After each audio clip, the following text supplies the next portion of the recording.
சொல்றாரு. முன்பு நள்ளிரவிலும் பெண்கள் சாலைகளில் தைரியமாக செல்லக்கூடிய நிலை இருந்தது. ஆனால் இன்று பெண்கள் பாதுகாப்பு என்பது பட்ட பகலிலேயே பறிக்கப்படுகிறது. இந்த நிலை மாறிட வாக்களியுங்கள் தாமரை சின்னத்திற்கு. 50கள் 60களை பார்த்த பழைய திமுகவை இந்தியா திரும்பவும் பார்க்க வேண்டியிருக்கும். என்ன பில்டப் பாத்தீங்களா? இந்த வீராப்பு பேச்ச நம்பி திமுக எம்பிக்கள் நாடாளுமன்றத்தில் போய் எங்க தலைவர் யார் தெரியுமா, எங்க தலைவர் யார் தெரியுமா அப்படின்னு பயங்கரமா பேசியிருக்காங்க. யோ யாரா இருந்தா என்ன அப்படின்னு திமுக எம்பிக்களுக்கு சாணி அடி கிடைச்சிருக்கு. இப்படி அடி வாங்குறதெல்லாம் திமுக காரனுக்கு புதுசே கிடையாது. இன்னைக்கு பாத்தீங்கன்னா தேர்தலில் ஓட்டு கேட்க போறாங்க. திமுக காரண மக்கள் ஓட ஓட அடித்து விரட்டிட்டு இருக்காங்க. அந்த காட்சிகள் அந்த தகவல்கள் எல்லாமே உளவுத்துறை மூலமாகவும் கட்சிக்காரங்க மூலமாகவும் ஸ்டாலின் அவர்களுடைய காதில் விழுந்த உடனே ஸ்டாலின் அவர்களுக்கு ஒரே பதட்டம். ஏன்னா ரொம்ப கனவில் இருந்தார், எப்படியாவது வெற்றி பெற்றுடணும், நம்முடைய பையன் இருக்கான்ல பையனை வந்து முதலமைச்சராக்கணும், அவருடைய பையன் இன்பா இருக்காப்புல அவரை துணை முதலமைச்சர் ஆக்கணும் அப்படின்னு ஒரு கனவு கோட்டையே கட்டி வச்சிருந்தாரு. ஆனா களத்துக்கு போன உடனே யோ உங்களுக்கெல்லாம் ஓட்டு போட முடியாது, 5 வருஷம் என்னத்தையா கிழிச்சிங்க அப்படின்னு மக்கள் திருப்பி அடிக்க தொடங்கின உடனே முதலமைச்சருக்கு பதட்டம். என்ன பண்றதுன்னு தெரியாம 2 நாளா 2 வீடியோ போட்டார். அந்த வீடியோல பாத்தீங்கன்னா டீலிமிட்டேஷன் பண்ண போறீங்களா, தமிழகத்துக்கான தொகுதியை குறைக்க போறீங்களா, விடமாட்டேன், நான் யார் தெரியுமா, நான் 60களில் இருக்கிற திமுக தெரியுமா, இது மிரட்டி பார்க்கல எச்சரிக்கை அப்படின்னு என்னென்னமோ ஒரு பில்டப் பண்ணி வீடியோ போட்டாங்க. அந்த வீடியோவை பார்க்கல நமக்கெல்லாம் சிரிப்பு தான் வந்துச்சு. என்னையா இது, ஒருத்தர் சீரியஸாக பேசிகிட்டு இருக்காரு, உங்களுக்கு சிரிப்பு வந்துச்சா அப்படின்னு நீங்கள் கேட்கலாம். வேணா அந்த வீடியோ நீங்களும் கேட்டு பாருங்க, விழுந்து விழுந்து சிரிப்பீங்க. ஆதித்யா டிவி இந்த மாதிரி காமெடி சேனலில் பார்க்க வேண்டியதில்லை, முதலமைச்சரோட யூடியூப்பை பார்த்தாலே போதும், அந்த அளவுக்கு காமெடி நிரம்பி இருக்கு. இப்படி முதலமைச்சர் ஸ்டாலின் அவர்கள் வீராப்பா பேசின உடனே இந்த 200 ரூபா உடன்பிறப்புகள், இந்த எம்பிக்கள் இருக்காங்கல்ல, பொதுவாக நாடாளுமன்றத்தில் திமுக எம்பிக்கள் போய் என்ன பண்ணுவாங்க, கேண்டீனில் போய் நல்லா ஃப்ரீயாக பஜ்ஜி வடை எல்லாத்தையும் சாப்பிட்டுட்டு ஒன்றும் அங்கே ஒன்றும் கிளிக்க போவதில்லை, நேராக இங்கே வந்துடுவாங்க.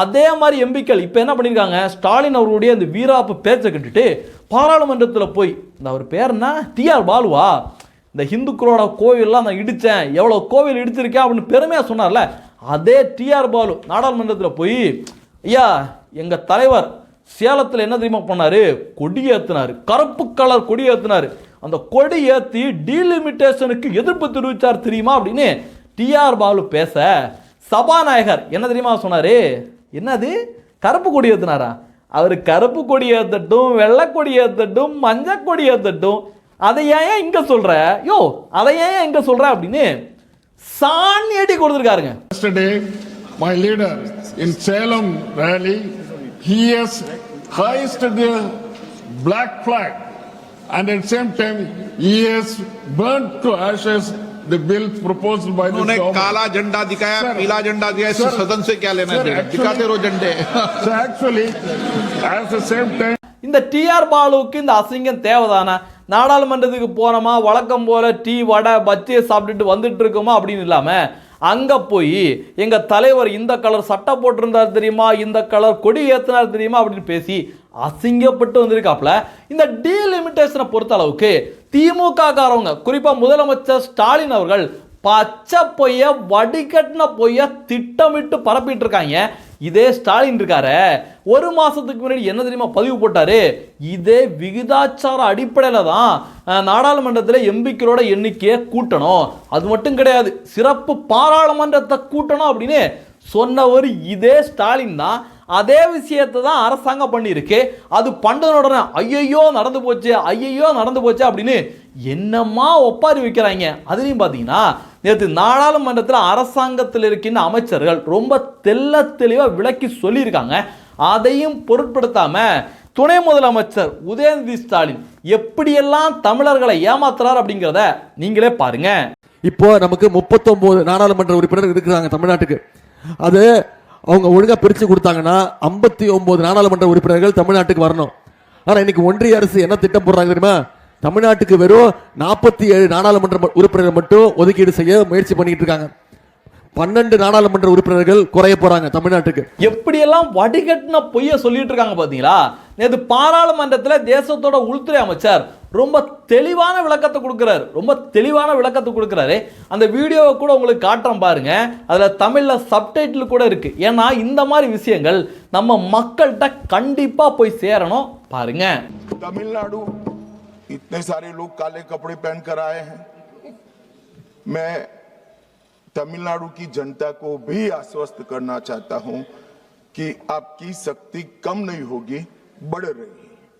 मान्यवर, अभी 39 सांसद तमिलनाडु राज्य से चुनकर यहां आते हैं और 543 के सदन में उसके प्रतिशत है 7.18%, और अब 50% वृद्धि के बाद सांसद लगभग हो जाएंगे 59, और इनकी नए सदन में 816 के सदन में प्रतिशत में संख्या हो जाएगी 7.23.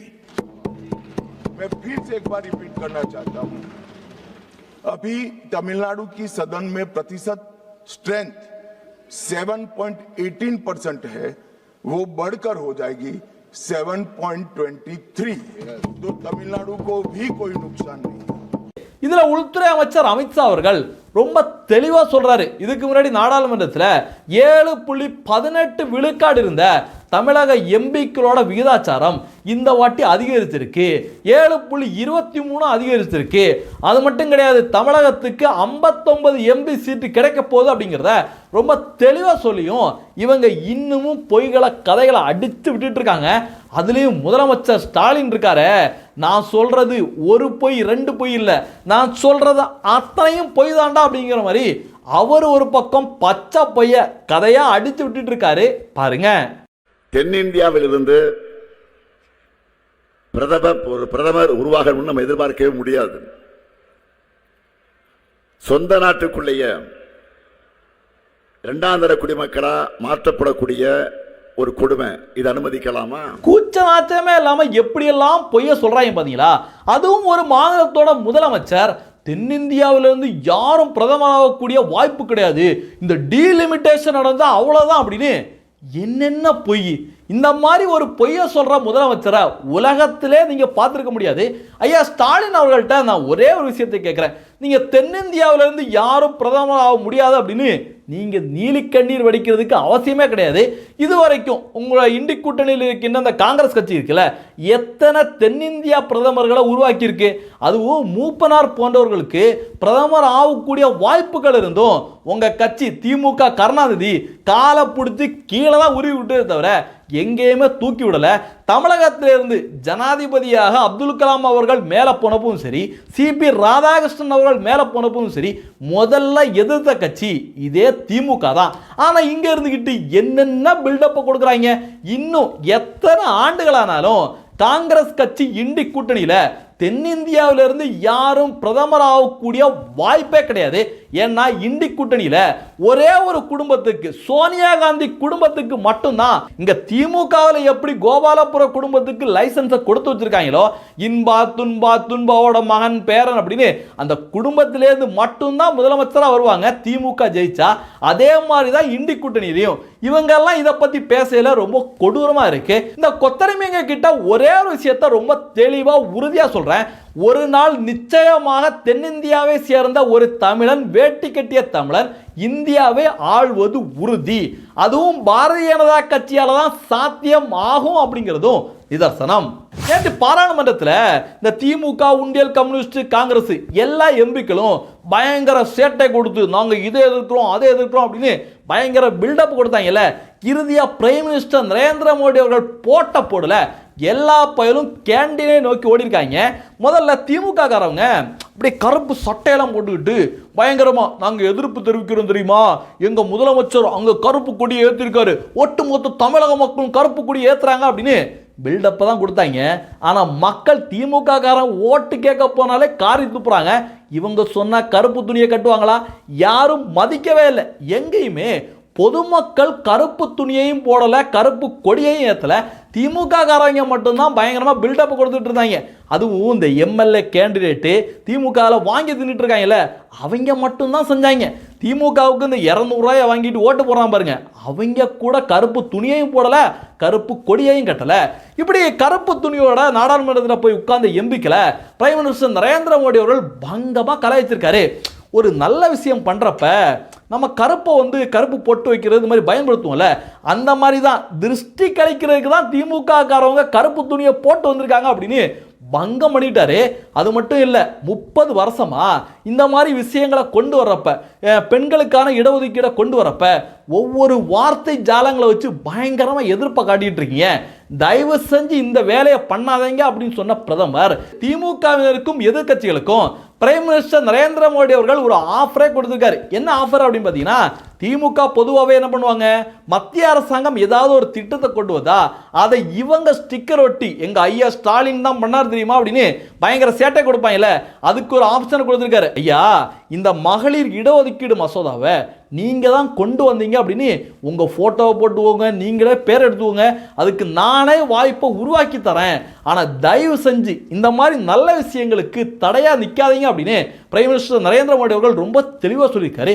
இறுதியா பேசல, இங்க பிரிவினை உண்டாக்குறாங்கல்ல, பிரிவினை உண்டாக்குற மாதிரி பேசுறாங்கல்ல திமுக காரவங்க, அவங்களுக்கு சாணி அடி கொடுக்குற மாதிரி, ஐயா வடக்கு தெற்கு சிறிய மாநிலம் பெரிய மாநிலம் இந்த மாதிரிலாம் பேசவே கூடாது. ஒவ்வொரு இந்தியனோட சிந்தனையும் ஒட்டுமொத்த தேசத்தோட சிந்தனையாக இருக்கணும், பிரிவினை சிந்தனை இருக்கக்கூடாது. தமிழில் ஏதாவது வார்த்தைகள் இருந்தால் எனக்கு சொல்லுங்க, அதில் கூட நான் ரொம்ப தெளிவாக சொல்கிறேன், மாநிலத்துக்கு எந்த விதமான பாதிப்பும் இதனால் ஏற்படாது அப்படிங்கிறத பிரைம் மினிஸ்டர் நரேந்திர மோடி அவர்கள் ஆணித்தனமாக சொல்லியிருக்காரு.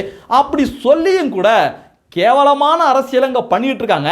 அப்படி சொல்லியும் கூட ஸ்டாலின் அவர்கள் என்ன பண்றாரு, அவருடைய ட்விட்டரில் ஒரு பதிவு ஒன்று போடுறாரு. அந்த பதிவுகளுக்கு தமிழர்களோட ரிப்ளை என்ன தெரியுமா, காரி காரி துப்பிருக்காங்க, பலமா வச்சு செஞ்சிருக்காங்க. ஒருத்தர் என்ன சொல்லிக்காரு பாருங்க, யோ நீ கடைசி வரைக்கும் சொல்ல மாட்டியா, அப்படி என்னதாயா ஆபத்து அப்படின்னு. ஏன்னா ஆபத்து ஆபத்துன்னு சொல்லுவாங்களே தவிர என்ன ஆபத்து அப்படிங்கிறத தெளிவாக சொல்லவே மாட்டாங்க, மக்களை குழப்பிட்டு இருப்பாங்க. அடுத்து இன்னொருத்தர் பாருங்க, மோடி அரசு அறிவிக்கின்ற ஒரு திட்டம் நல்லதா கெட்டதான்னு எப்படி தெரிஞ்சுக்கிறது, வேற ஒன்றும் இல்லை, திமுக முதல்ல அந்த திட்டத்தை எதிர்த்தா அந்த திட்டம் நல்ல திட்டம் தாயா அப்படின்னு ஒரு தமிழன் ரிப்ளை கொடுத்திருக்காரு. இன்னொருத்தர் பாருங்க, பொய் பரப்புவதில் உங்கள் குடும்பத்தை மிஞ்ச இந்த உலகத்தில் வேற யாருமே இல்லை, 39 59 உயர்ந்திருக்கு. அதாவது 0.05% தமிழ்நாட்டின் பிரதிநிதித்துவம் அதிகமாக உள்ளது. எல்லோரும் சொல்வது போல் உண்மையாகவே நீங்கள் பொம்மைதான் போல அப்படின்னு ஸ்டாலின் அவர்களை கிளின்னு கிழிச்சு எடுத்திருக்காங்க. அடுத்து இன்னொரு விஷயம் கூட நடந்தது. பாரதிய ஜனதா கட்சியை சேர்ந்த தேஜஸ்வி சூர்யா இருக்கார்ல, அவர் திமுக போட்டு நார கிழிச்சாரு. குறிப்பா அவர் சொல்லல, திமுக மொழியை வச்சு அரசியல் பண்ணிட்டு இருக்காங்க, பிரிவினை பேசிட்டு இருக்காங்க அப்படின்னு சொன்ன உடனே ராசா இருக்காருல திகார் ராசாவுக்கு அப்படியே கோவம் வந்த மாதிரி, நாங்கள் எவ்வளோ பெரிய தேசபக்தர்கள் தெரியுமா, நாங்கள் கார்கில் போருக்கு நாங்கள் பணத்தை கொடுத்தோம் தெரியுமா அப்படின்னு என்னமோ இவங்க வீட்டிலேருந்து கொடுத்த மாதிரி பயங்கரமாக பில்டப் கொடுத்து நாங்கள் தேசத்துக்கு எதிராக பேச மாட்டோம் தெரியுமா அப்படின்னு பயங்கரமாக நடிச்சிருக்காங்க. இதே ராசா முதலமைச்சர் ஸ்டாலினை முன்னாடி வச்சுக்கிட்டு நம்ம தேசத்தை பற்றி என்ன பேசுனாப்ல அப்படிங்கிறத நீங்களே பாருங்க. பிரிவினை வேண்டும், தனித்தமிழ்நாடு வேண்டும் என்று இளைஞர்களே முன்வாருங்கள், பேஜ் குத்திக் கொள்ளுங்கள், சுதந்திர தமிழ்நாடு தான் நம்முடைய கடைசி நேர்வு என்று பெரியார் சொன்னார். பெரியாரை முழுமையாக ஏற்றுக்கொண்ட நாங்கள் அதிலே இருந்து விலகி ஜனநாயகத்திற்காக இந்திய நாட்டுடைய ஒருமைப்பாட்டுக்காக சற்று விலகி தந்தையையும் ஒதுக்கி வைத்துவிட்டு இந்தியா வாழ்க என்று சொன்னோம், சொல்லிக் கொண்டிருக்கிறோம். நான் அமித்ஷாவுக்கு சொல்லுகிறேன், பிரதமருக்கு சொல்லுகிறேன், மெத்த பணிவன்போடு சொல்லுகிறேன், உங்களை பணிந்து கெஞ்சி கேட்டுக் கொள்கிறேன், இந்த மேடையில் எங்களுடைய தலைவரை வைத்துக் கொண்டு சொல்லுகிறேன், அண்ணாவளியிலே பயணம் செய்கிறார் முதலமைச்சர், எங்களை பெரியார் வழிக்கு தள்ளிவிடாதீர்கள், தனிநாடு கேட்க எங்களை விட்டு விடாதீர்கள், தனிநாடு கேட்க எங்களை விட்டு விடாதீர்கள். எங்களுடைய அப்பா ஈவே ராமசாமி இருக்காரு, அவருடைய கொள்கை எங்களுடைய மனசுல இருக்கு அப்படிங்கிற மாதிரி எவ்வளவு தெனாவிட்டு பாத்தீங்களா. ஏ திகார் ராஜா, நீ தான் கேட்டு பாரு, தனி ராடை தான் கேட்டு பாரு, ராடை உருவிட்டு விட்டுருவாங்க. 60களில் இருந்தது வீணா போன காங்கிரஸ் கட்சி, அவங்களுக்கு தேசத்தை பற்றி கவலையே கிடையாது. இப்போ இருக்கின்றது பிஜேபி, அதுவும் பிரதமர் நரேந்திர மோடி அவர்கள். ராட உருவிட்டு விட்டுருவாங்க. இப்படியெல்லாம் தேச பிரிவினையை வெளிப்படையா பேசின்ற இந்த ஈவே ராமசாமியோட எச்சைகள்னு சொல்லலாம் அவனுங்க இன்னைக்கு டிராமாவை போடுறாங்க. நாங்க நாட்டுக்கு எதிராக பேச மாட்டோம் தெரியுமா, நாங்க நாட்டுக்கு ஆதரவா இருக்கோம் தெரியுமா அப்படின்னு என்னென்ன பேசுறாங்க பாத்தீங்களா. அடுத்து இந்த கல்சட பைய, இந்த பிரகாஷ்ராஜ் அப்படின்னு கல்சட பைய, அவன் ஒரு விஷயத்த பேசியிருக்கான் பாருங்க. டீலிமிட்டேஷன் பாஸ் பண்றான். அதாவது இது ரொம்ப முக்கியமானது. ஏன்னா இந்த டீலிமிட்டேஷன் பாஸ் ஆயிடுச்சுன்னா 50 ஆண்டு காலத்து தென்னிந்தியாவுக்கு இருக்கிற பிரச்சனையை அரசியல் மாறிடும். மக்கள் தொகையை வச்சு எம்பிகளை அதிகமாக்குறாங்களாம்.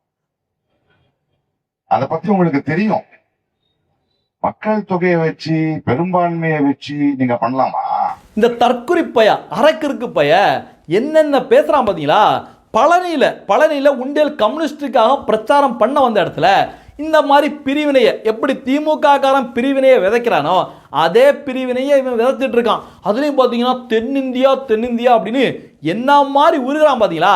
இவன்கிட்ட போய் எவனாவது ஒரு திமுக காரன், யோ இவ்வளவு பேசுறல்ல, நம்மளும் தென்னிந்தியா தான், நீயும் தென்னிந்தியா தான், உன்னுடைய கர்நாடகா மாநிலத்திலிருந்து கொஞ்சோண்டு தண்ணியை விவசாயத்துக்காக திறந்து விட சொல்லு பார்ப்போம் அப்படின்னா இவனுடைய உண்மையான முகம் வெளிச்சத்துக்கு வரும்.